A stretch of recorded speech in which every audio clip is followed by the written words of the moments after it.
Hi, welcome to Dasma Wargaming. You've joined me today on my own, and we're going to run through a little painting tutorial. I am going to be painting Treebeard, the new sculpt. It was a joy to put together. I need to add it to my Fangorn army list. So yeah, we're going to paint him up, and I'm not sure how I'm going to do it yet. I'm going to just go with the flow, and yeah, I'll try and describe as much as I can what I'm doing, if anyone wants to follow along. So I'll put a list of paints up now, so that should be on the screen, and let's get into the painting video.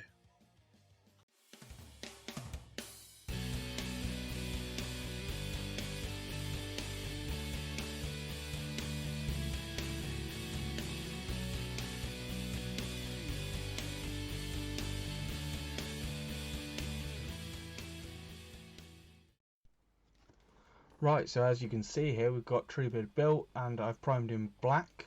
I use Citadel spray, but you can use any you like.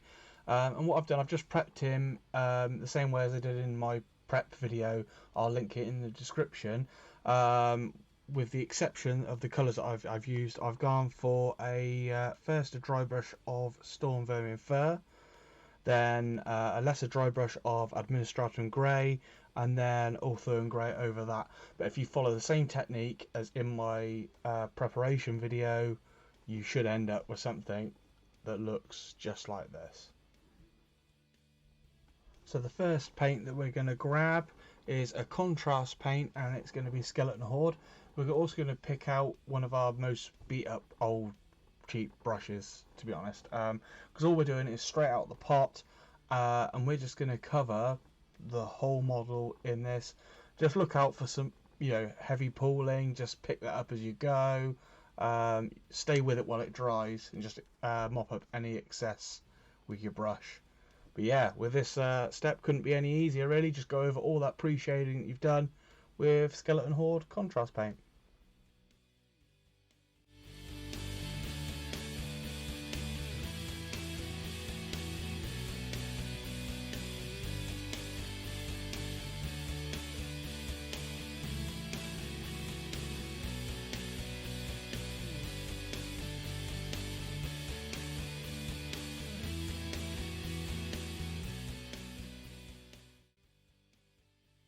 As you can see, the Skeleton Horde contrast paint directly over the highlight mapping and pre-shading that we did really makes the model pop already. So we're just going to add some more colours now, just to reinforce this further and give a more natural feel to it. So to add more definition to it and to give us some more earthy tones, I'm actually using Wildwood contrast paint now, and I'm just applying it to some of the deeper recesses, and it's quite random, to be honest. I'm just breaking up some of the solid colour that's come out of using the Skeleton Horde, just breaking it up. So I'm putting it on his beard, in recesses, on some of the flat pieces of bark, just to give us a bit of broken up definition.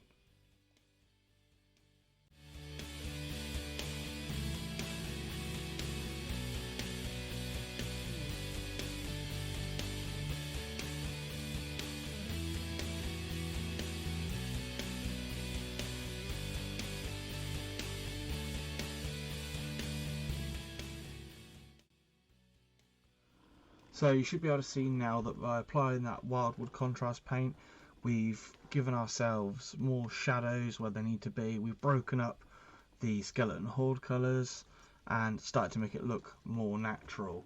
So all I'm going to do now is a similar technique to what we did with the Wildwood, but I'm just using Militarum Green contrast. We're going to cover the whole beard in this, as we want that looking more green. And over the body, we're going to not so much go into recesses, but just use it very randomly across the model. What we want to do is just try and break up all of the solid colours of each of the other browns. So we're giving ourselves a bit more variety, making it look a little bit more natural.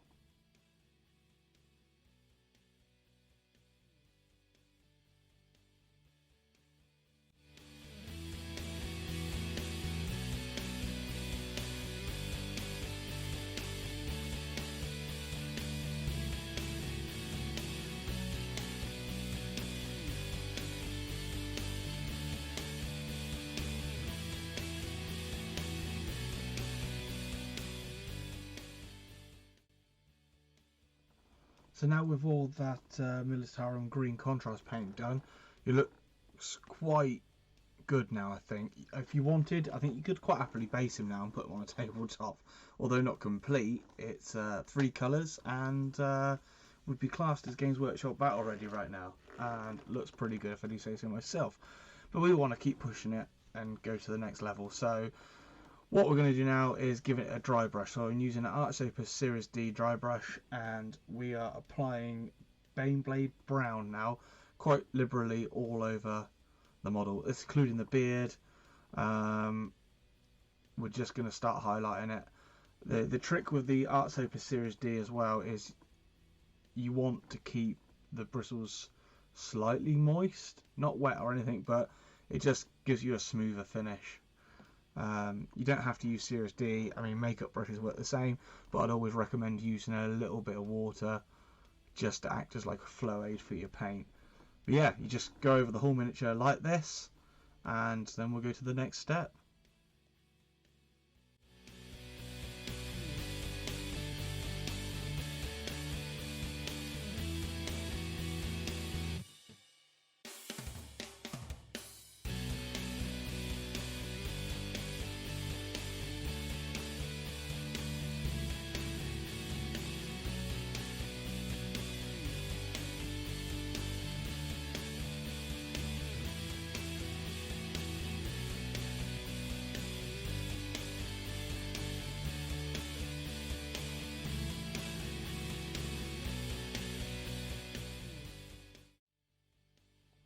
Now with that dry brushing complete, we're gaining more definition between our shades and highlights. So we just want to reinforce that a bit further. So I'm just going to do basically the same technique, but I'm going to use Carrick Stone.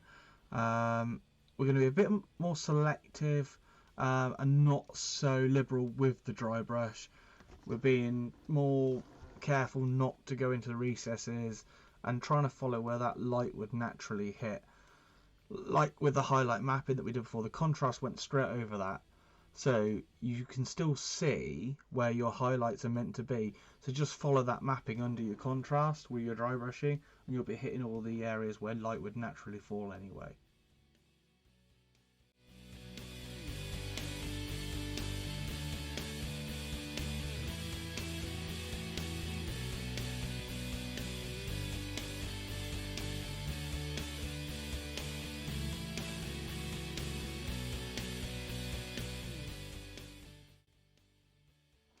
Now hopefully each step you can see that we're increasing the contrast by doing the dry brush layers. We're going to do one more dry brush layer here, so we're going to use Deepkin Flesh, but this time I'm using a really small dry brush. This one's an Arts Opus Series D, but I think it's the smallest they do, and we are really focusing in now on things like the face, the highest branches, and the more intricate details. If you haven't got a dry brush this small, then use your other dry brush, but maybe use a bit less paint and be even more selective about where you're hitting it. Maybe just do the face, maybe the hands.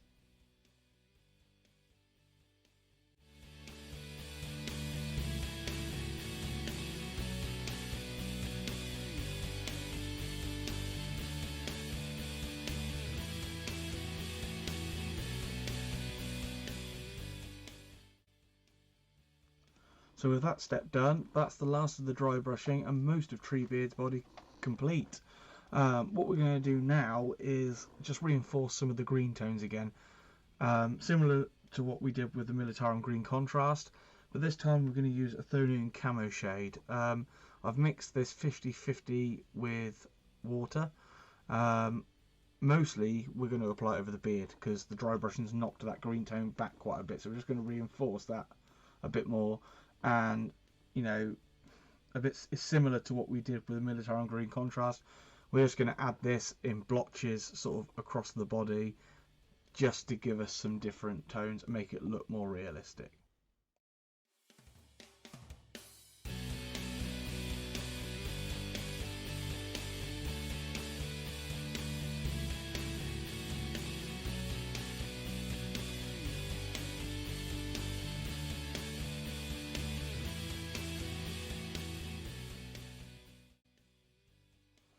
Now with that step complete, that is all of the messy bits done, so now we have to be a bit more careful. So what we're going to do now is we're going to start picking up all the leaves. So it's quite a simple step. Is I'm just taking quite a fine brush and I am using Deathwood Forest and I'm just picking out all the leaves basically. You don't have to be too neat near the base of the leaf because it's actually more realistic if you let some of the green flow onto the branches. If it goes on a bit too thickly, then just get a bit of water and smudge it. If you smudge it down the branch, it will give you a nice natural fade.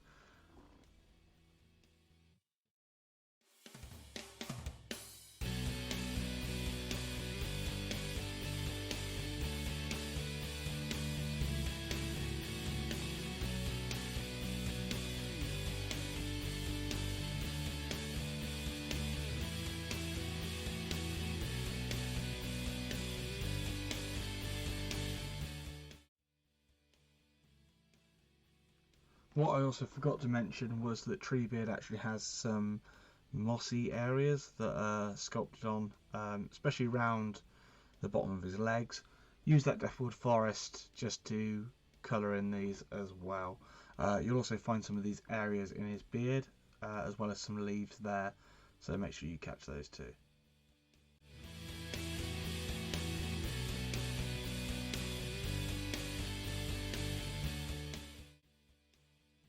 So once all the leaves and moss have been base coated, we're just going to take some Athenian Camo Shade and just coat all these areas. Easy as that, really.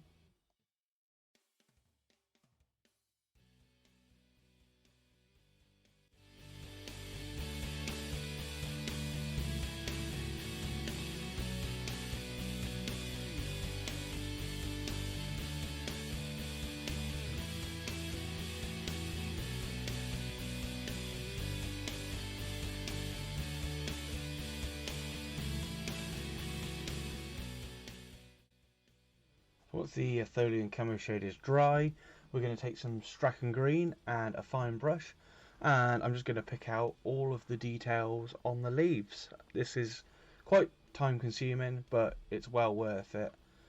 Just go around the whole model like this, and the leaves should be done once that step is finished.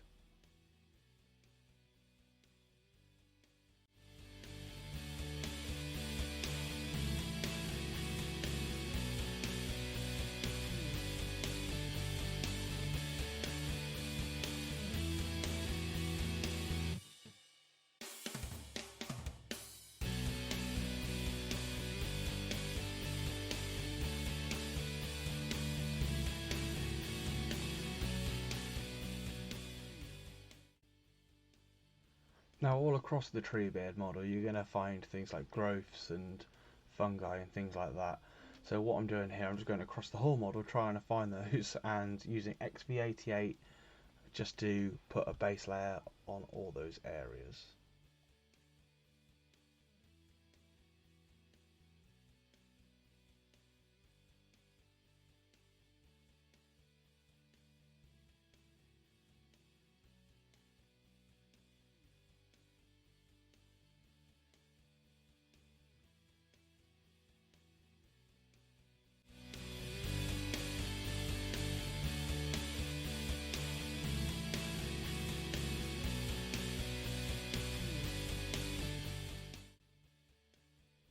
Now we're going to take some Agrax Earthshade straight out of the pot and we're just going to apply it all to those XV88 areas. Let it pool a little bit and then soak up excess with your brush. You want to give these more definition if you can.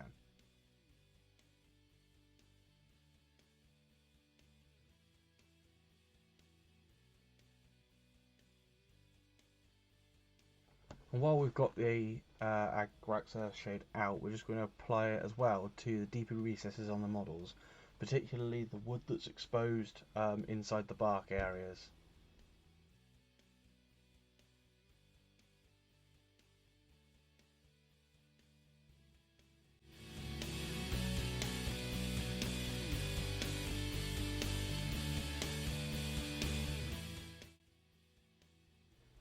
Right, so now I'm just going to take some thin down administratum grey and a fine detail brush. I'm just going to pick out this little snail in his beard. I'm also going to use this to dot his eyes. With painting his eyes, you can try and do it like I've done it in this video. Try and keep a steady hand and brace your hand against something like your work desk or something. It's not easy for everybody.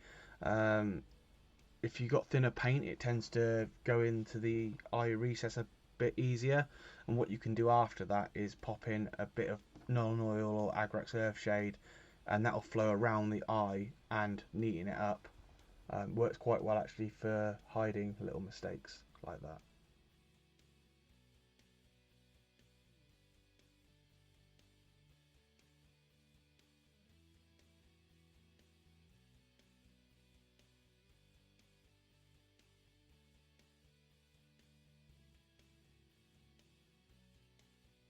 Now this step's quite a simple step. All I'm doing is getting some non-oil, adding a little bit of water to it and applying it to that snail that we base coated and to the eyes, just to sort of give it a bit more depth into the eye sockets.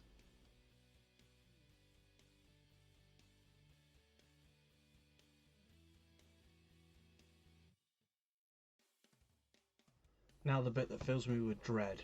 I've got some Abaddon black and a fine brush, and I thinned it a little bit, and I'm just going to steady my hand and try and make a little line going straight down each of the eyeballs.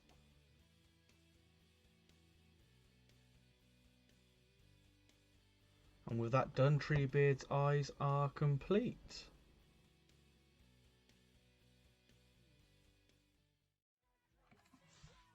So there you have it. That's the whole tutorial for Treebeard. Hope you liked it. You can use this sort of technique for any other projects that are similar to this, from scenery to Sylvaneth armies and things like that. I think the effect's really good for the time it took. And just let us know, if you've tried it in the comments, how you got on. And if you can think of anything that I could have done to improve that, then also let us know that. So don't forget to like and subscribe, and go and follow us over on Twitch as well. It's much appreciated. Until next time, happy hobby all.